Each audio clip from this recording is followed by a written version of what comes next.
Pria itu sangat marah ketika bayarannya tidak sesuai dengan biasanya. Tetapi penjaga itu mengatakan bahwa ia tidak memenuhi target. Pria tersebut hidup di dunia yang istimewa. Setiap anak lahir dengan sebuah timer di lengannya. Tidak ada orang tua di sana. Semua orang berhenti menua pada usia 25 tahun. Waktu telah menggantikan segalanya. Bahkan secangkir kopi pun dibayar dengan waktu. Untuk mendapatkan tambahan waktu, orang-orang biasanya bekerja, meminjam, atau bahkan mencuri waktu. Jika waktu di tangan itu habis, maka ia akan mati. Pria itu bernama Willy. Sebelum bekerja, ia memberi ibunya sebotol anggur sebagai hadiah ulang tahunnya yang ke-50. Ia selalu bekerja keras setiap hari hanya untuk sekadar bertahan hidup. Setelah bekerja, Willy pergi ke bar untuk menenangkan diri. Namun di sana justru terjadi perampokan. Semua orang panik dan lari kemana-mana, kecuali satu orang kaya yang diam karena di lengannya terpampang waktu 100 tahun.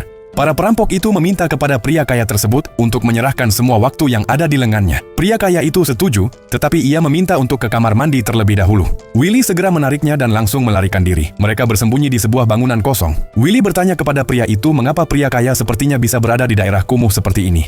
Pria kaya itu menjawab bahwa ia sudah hidup lebih dari 100 tahun. Ia lelah hidup dan datang ke sini untuk mati. Ia lalu memberitahu rahasia tentang dunia ini. Waktu dikendalikan oleh segelintir orang kaya. Mereka menaikkan harga dan menekan upah di daerah miskin. Orang kaya mencuri waktu orang miskin agar mereka bisa hidup abadi. Willy terdiam kaget. Lalu pria kaya itu bertanya kepada Willy, jika ia mendapatkan waktu selama 100 tahun, akan diapakan waktu itu? Willy melihat jam di pergelangan tangannya dan mengatakan bahwa ia tidak akan menyia-nyiakan waktu sedikit pun. Kemudian mereka tertidur. Saat terbangun, ia melihat di lengannya kini ada 100 tahun waktu. Pria kaya itu sudah tidak ada. Willy bergegas ke jendela dan melihatnya sedang duduk di jembatan. Ia pun lari mengejarnya sekuat tenaga. Namun sudah terlambat. Waktu di lengannya sudah habis dan ia mati. Pria kaya itu memang sudah berniat mengakhiri hidupnya. Namun sebagai balasan karena Willy sudah membantunya, ia memberi semua waktunya dan dia ingin Willy hidup lebih baik darinya. Setelah mendapatkan 100 tahun, ia langsung teringat temannya. Ia pergi ke rumahnya dan memberinya 10 tahun waktu. Setelah itu, Willy membeli bunga dan menunggu di halte bus langganan ibu. Hari itu adalah hari ulang tahun ibunya. Yang tidak Willy ketahui, ibunya mendapatkan masalah di mana tarif bus tiba-tiba naik 2 kali lipat, dari 1 jam menjadi 2 jam. Ia tidak punya cukup waktu untuk membayar. Dengan putus asa, ia harus berlari pulang secepat mungkin.